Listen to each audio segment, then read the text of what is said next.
Bonjour à toutes et à tous, c'est Kodiak. Aujourd'hui on se retrouve du coup pour la mise à jour de mi-parcours de TFT Galaxy. Tout simplement une approche de la saison classée Galaxy, un nouveau pass, des nouveaux champions et des petites nouveautés tout simplement sur le mobile et sur le nouvel segment qui va se profiler devant nous, qui arrivera du coup au patch 10.12. Alors tout simplement on va commencer tout simplement par le mode classé. Alors tout simplement, si vous étiez Gold 4, vous commencerez Silver 4, vous descendrez d'une division. Et si vous êtes maître ou plus, vous commencerez Diamant 4. Donc voilà, on a l'habitude de ce genre de réinitialisation de la mode classée. On aime bien, on ne nous gêne pas trop. Un petit peu, mais ça va. Qu'est-ce qu'il nous a fait Riot? Il nous a préparé une petite surprise. Tout simplement, comme dans League of Legends, un petit skin héros de guerre si vous avez atteint le palier Gold. Donc un palier Gold sur le premier segment du TFT Galaxy, mais également sur le deuxième. Donc il faudra réussir à être stable sur les deux segments de la saison TFT Galaxy. Ça peut être cool, franchement ils sont mignons, même si c'est un travail en cours et susceptible de changer, franchement j'aime bien. Le fait que ça offre des skins comme ça, on aime bien en général. Du coup voilà. Le nouveau pass de combat du coup qui aura le même prix que le segment 1, 1295 RP. Du coup, comme d'habitude, des arènes, des emotes, des cinématiques des cinématiques visuelles au niveau des finitions de parties de combat et des nouvelles petites légendes que je trouve assez sympas. Franchement, je trouve que Riot là-dessus nous font des petites légendes super jolies en ce moment. C'est super sympa. Et je pense que du coup, le pass sera intéressant. Moi, en tout cas, je pense que voilà. Pour le mobile, donc il faut savoir qu'actuellement, TFT Mobile, c'est principalement là où ça se joue. Hein. C'est pas sur l'ordinateur. Hein. On s'est vite rué tous sur l'application, on l'attendait, hein, les transports en commun, tout ça. C'est parti dedans, hein, on va faire du TFT avec notre voisin. Quoi d'autre à dire? Ils vont corriger pas mal de choses hein, au niveau des baisses d'IPS sur le changement d'écran et compagnie. Ils vont faire des choses, franchement, ils vont faire des choses bien. Pour pas les joueurs mobiles se sentent lésés par rapport aux joueurs PC, tout simplement. Et surtout l'apparition du TFT mobile sur tablette. Et ça, c'est vraiment cool parce que jouer sur un grand écran, c'est sympa. Faut dire ce qui est. Du coup, qui dit note de patch, demi-saison, veut dire grosse modification, tout simplement. Alors, qui s'en va? Tout simplement, les néants s'en vont. Kha'Zix, Shogat et Vel'Koz nous délaissent. Tout simplement, ils s'en vont supprimés. On ne pourra plus ignorer les défenses ennemies et ça c'est bien dommage. Moi j'aimais bien cette compo néant, infiltrateur et surtout avec Valkyrie du coup, que je ne peux plus faire. Donc Valkyrie qui disparaît aussi. Donc Kai'Sa, Kayle, Miss Fortune qui disparaissent également avec Sona et Kassadin et puis Lux. Du coup ça nous fait quand même 9 persos qui disparaissent. Donc voilà, donc Riot qui veut quand même nous font supprimer 9 persos, mais qui en rajoute 14. Et ça c'est plutôt cool. Alors, il nous rajoute Vayne. Vayne qui sera palier 3, Sniper et Cyborg. Donc un nouveau Sniper, un nouveau Cyborg, c'est intéressant. En sachant que, qu'est-ce que fait Vayne? Vayne se concentre pendant 10 secondes, faisant une roulade loin de sa cible immédiatement, puis toutes les 3 attaques. Vayne est invisible pendant la roulade, et sa première attaque après chaque roulade inflige 180, 200 et 240% de ses dégâts d'attaque selon quel niveau vous êtes. C'est plutôt fort, c'est fort. Franchement, c'est fort. Surtout que, comme on dit, Cyborg c'est bien, mais il en faut 6. Et je pense que du coup, le fait que Vayne soit palier 3, on pourra avoir les 6 cyborgs très rapidement. Et du coup, à rajouter Echo derrière, c'est très très fort, je pense. Là, ils ont fait un buff au cyborg, parce que rajouter Caitlyn et Wukong, ça vous fait par exemple Sniper, Initiateur, Chrononaute et Cyborg, et je trouve ça très intéressant. Là c'est pour moi un truc intéressant qu'ils ont fait autour des snipers et des cyborgs avec Vayne. Z palier 2, le retour du Z. Rebelle et infiltrateur. Alors que fait Z? Mépris des faibles. Toutes les 3 attaques, Z inflige 20, 40 et 80 dégâts de magie supplémentaires et vole 25, 40 et 80% des dégâts d'attaque actuels de sa cible. Ok. Donc en fait ça va être totalement... Il va défoncer les snipers en fait. Parce que si j'ai bien suivi, voilà, il va voler la dé précisément cumulée pour la décharger sur les ADC, sur les snipers. Donc ça va être un anti-carry de ouf. C'est très intéressant pour la composition rebelle, ou même simplement infiltrateur, hein. Ça suffit. Ensuite, ils nous ont mis Riven. Riven, palier 4. Donc ça va être assez fort, je pense. Chrononaute et maître des lames. Ça va être fort. Que fait Riven? Taillade énergétique. Riven se jette en avant et obtient un bouclier de 300, 450 et 900 PV. Ok. Et inflige 100, 150 et 450 de dégâts magiques.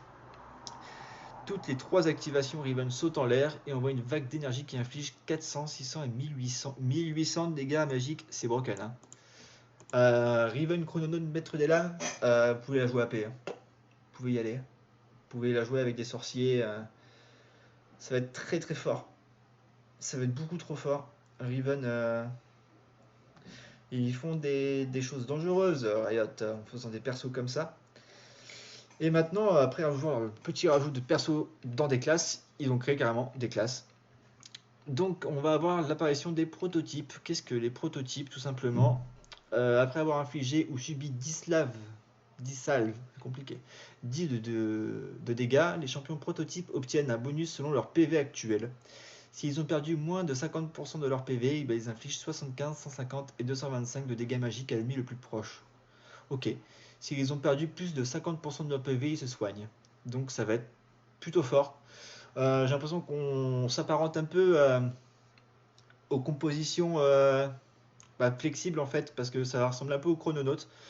Parce qu'on a une Ilaoi qui part proto-bagarreur, nocturne, infiltrateur proto, Kog'Maw atomiseur proto, Cassiope qui sera mystique prototype, Victor sorcier prototype, et surtout un Urgot qui va littéralement, les Riot le dit, hein, tout simplement, regardez ici, tout anéantir. Je pense que prototype et Chrononaute, ça va être des compositions flexibles que vous allez pouvoir intégrer à beaucoup de compositions. Ça va être très très fort. Ça va être très très fort. Ensuite, nous avons Astronaute qui apparaît. Donc forcément, ils ont fait ça bien. Hein. Si vous regardez, il y a les nouveaux skins qui viennent de sortir sur League of Legends, donc Bard et Gnar, qui viennent d'apparaître avec, du coup, ils ont rajouté le petit Nautilus et le Timo qui existaient déjà. C'est sympa. Donc qu'est-ce que fait Astronaute? Le coût en mana des champions Astronaute est réduit de 30. Ok, donc c'est plutôt cool. Donc on va avoir un Nautilus, si j'ai bien suivi, qui va juste cesser en fait avec son auto-attaque comme on a l'habitude. Le Gnar, le retour du Gnar qu'on aime tant, qui bascule de l'autre côté et qui dégage tout le monde d'un côté, c'est vraiment fort. Et le Timo qui sera sniper. Et ça faut voir comment on peut le jouer parce qu'il va lâcher des champignons partout. Ça va être cancer, donc ça n'a pas changé. Hein. Les joueurs de Timo sont cancer. Ça sera aussi en TFT.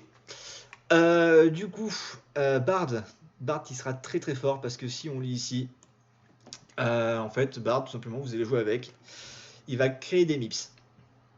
Et tout avec ces MIPS, en fait, il va pouvoir les vendre. Donc plutôt que d'avoir 4 d'XP à chaque cumul que vous achetez de l'expérience, vous allez pouvoir vendre ces petits MIPS qui vous rajouteront 1 XP à chaque vente en fait. Et du coup, vous allez monter plus vite au niveau que les autres. Ça sera léger, mais vous allez pouvoir monter plus vite. Et ça, c'est pas négligeable pour le coup. Je pense que c'est vraiment fort. Parangon. Alors, Parangon, les attaques de base de votre équipe se transforment en dégâts magiques. Mon dieu. Pourquoi ils ont fait ça? Janna, gardien des étoiles de palier 5. Janna, elle va renverser les fights. C'est-à-dire que vous allez jouer gardien des étoiles même si vous perdez. Vous allez arriver avec votre Janna, vous allez la mettre. À partir de là, vous allez éclater tout le monde. Que vous partez dégâts AD sur si le jeu n'est pas gentil avec vous, qui vous donne des dégâts AD, vous mettez Janna. Dans tous les cas, tous vos dégâts, ce sont des dégâts magiques. Donc c'est vraiment broken. La seule composition que je vois à contrer Gardien des étoiles Parangon, typiquement c'est les mystiques. Pour la raise magie. S'il y a des mystiques en face, ça counter. Mais sinon, ça va être broken. Là, Janna, beaucoup trop fort. Qu'est-ce que Riot nous a annoncé d'autre? Des autres changements du coup sur des types de champions. Donc, Chrononaute, les bonus 4 et 6 ont été renforcés et nous avons ajouté un bonus à 8 champions. Ok. Donc pour moi, c'est un gros buff Chrononaute sur ce patch. Je ne vous le cache pas. Pulsar sombre, les paliers sont désormais de 2, 4, 6 et 8 au lieu de 3, 6, 9. Et le buff des pulsars sombres se déclenche désormais à la mort de n'importe quel allié. Ok, donc c'est littéralement un buff de pulsar sombre parce qu'on va avoir le passif du pulsar sombre plus rapidement. Et en plus, ça va se propager sur tous les alliés et pas uniquement sur les puissants qui meurent. Du coup, c'est vraiment fort. Pilote des mechas, le mecha et ses pilotes vont tous être renforcés, mais les pilotes subissent désormais des dégâts à la mort du mecha. Ça pour moi, ça reste un nerf au niveau du pilote des mechas. Je trouvais que c'était ça qui faisait sa force, c'est que ça faisait le pilote. Et ensuite, tout simplement, ça libérait les 3 pilotes qui étaient derrière. Mais là, s'ils perdent de la vie et compagnie, ça fait plus trop peur. Les snipers, du coup, les paliers sont désormais de 2 à 4, parce que maintenant il y en a 5, du coup, si on a compté. Initiateurs, les paliers sont désormais de 2, 4, 6, oui, parce qu'ils nous ont rajouté plein d'initiateurs, et ça, c'est plutôt cool aussi. Qu'est-ce qu'ils ont fait au niveau des champions? Ezreal, le champion est désormais plus orienté utilitaire et lance son sort plus rapidement, tout en infligeant moins de dégâts. Du coup, on part sur un Ezreal support, mais qui sera toujours fort, parce qu'ils ont buff chrononaute, on ne peut pas l'oublier. Pour ça qu'ils ont dû nerf Ezreal, je pense. Du coup, que ce soit un chrononaute atomiseur ou pas, il va faire mal. Donc continue à jouer Ezreal, il n'y a pas de souci. Syndra, si elle tue sa cible, des orbes supplémentaires se déplacent sur la prochaine cible, plus de gaspillage. Bah oui, c'est vrai qu'on n'a pas assez nerf gardien des étoiles, les gars. On va mis Diana, puis on buff Syndra. C'est pas comme si c'était la source de dégâts principale avec Harry, quoi. Merci. Jouer gardien des étoiles, ça va être très très fort. Jean, sa vitesse d'attaque dépend désormais de son niveau d'étoile. Sa femme mortelle 3 étoiles n'en sera que plus menaçante. Et bien tout simplement, Jean, qui était déjà fort dans les anciens, dans la première ère du TFT, ça sera encore plus en gros, vu qu'ils l'ont ajusté en fonction des dégâts. C'est un nerf de Jean, je pense, parce qu'on l'aura rarement niveau 3. Mais vu que c'est un buff de pulsar sombre, c'est intéressant. Aurélien Sol, les vaisseaux de combat drainent désormais du mana chez les ennemis. Ok, c'est intéressant du coup pour jouer rebelle, parce qu'ils ont quand même fait des trucs bien avec le Z, qui sera rebelle et infiltrateur. Je pense qu'il y a des trucs chouettes à faire, en particulier sur le buff de Echo. Si vous voyez, il lance son sort plus rapidement et il attaque un certain nombre de fois plutôt que d'attaquer tous les ennemis une fois. Donc si par exemple à la fin, quand votre Echo va ulti, s'il reste un mec, il va le tatane en fait, tout simplement. Il va le tataner, c'est grave. Du coup, il va même le ralentir sur les attaques. Ok. Donc ça va mettre un petit slow. Qu'est-ce qu'ils ont fait aux objets? Ils ont fait modifier la lame d'infini. Donc les chances de coup critique du porteur passent à 100%. Donc ça c'est cool. Mais ça inflige moins de dégâts supplémentaires. Ça change rien si vous savez stuffer comme il faut avec une lame d'infini. Hein. Je vous le dis, vous mettez un rappel mortel, vous collerez des cartouches dans tous les cas. Canon ultra rapide, en plus d'augmenter la portée du porteur, ses attaques ne peuvent désormais plus manquer. Ok, donc si vous voulez jouer un sniper, tout simplement faites une lame d'infini, un canon ultra rapide et un rappel mortel, vous allez éclater tout le monde. Je l'annonce. Étreinte du Séraphin. Étreinte du Séraphin tout simplement est supprimé tout simplement et remplacé par le buff bleu. Ok, donc on aura le buff rouge et le buff bleu, c'est cool. Petit clin d'œil à League of Legends, ça me fait plaisir. Ça fait qu'en gros, après avoir lancé un sort, le porteur voit son mana être fixé à 20. Donc du coup, vous pourrez lancer des sorts très régulièrement et ça, c'est plutôt cool. Un buff bleu, j'aime bien l'idée, ça fait que c'est cool. Et enfin, le charge du démolisseur, le petit prototype peut vous engager. Donc en fait, démolisseur, l'objet démolisseur avec la spatule disparaît totalement et c'est remplacé par l'armure du prototype. Alors ça, c'est cool parce que on va pouvoir faire des prototypes avec à peu près n'importe quoi, plutôt que démolisseur qui ne servait pas à rien mais qui était très peu joué au final. Donc je pense qu'il y a vraiment quelque chose à faire avec cette compo prototype. Avec cette compo prototype style faire 2 protecteurs avec un Urgot, ça peut être cool. Franchement, ça peut être très très cool. Et dernière petite chose qu'ils vont faire, les champions qui tout simplement se revendent désormais à leur valeur initiale. C'est-à-dire que vous achetez, si vous avez un champion de 2 étoiles à 3 PO, et ben ça se revendra 9 et pas 5. C'est-à-dire que du coup, vous vendrez à la valeur initiale. Et ça, c'est vraiment cool. Riot là-dessus, c'est bien. Parce que ça faisait beaucoup de pertes de PO quand même. Alors que là, du coup, on aura tout le temps notre stock de PO au final. Si vous voulez vendre, acheter, modifier votre compo autant que vous voulez, vous pouvez. Si vous voyez que le mec en face il joue 40 des étoiles par rangon, au bout d'un moment, vous partez mystique en fait. C'est bien. Franchement, c'est bien Riot, ça va pouvoir modifier beaucoup de choses en finale, surtout en 1v1. Du coup, à retenir sur ce patch, beaucoup de choses. Hein. Gros buff chrononaute, gros buff gardien des étoiles, gros buff avec les nouvelles sorties de compos. Je pense que astronaute, j'en ai pas beaucoup parlé, mais je pense que ça va être très fort. faut, je pense, réfléchir à comment vous allez pouvoir le jouer. Et prototype qui va se cumuler avec Chrononaut à faire des compos plutôt intéressantes. Sans oublier forcément les cyborgs. Donc voilà, j'espère que la vidéo vous a plu.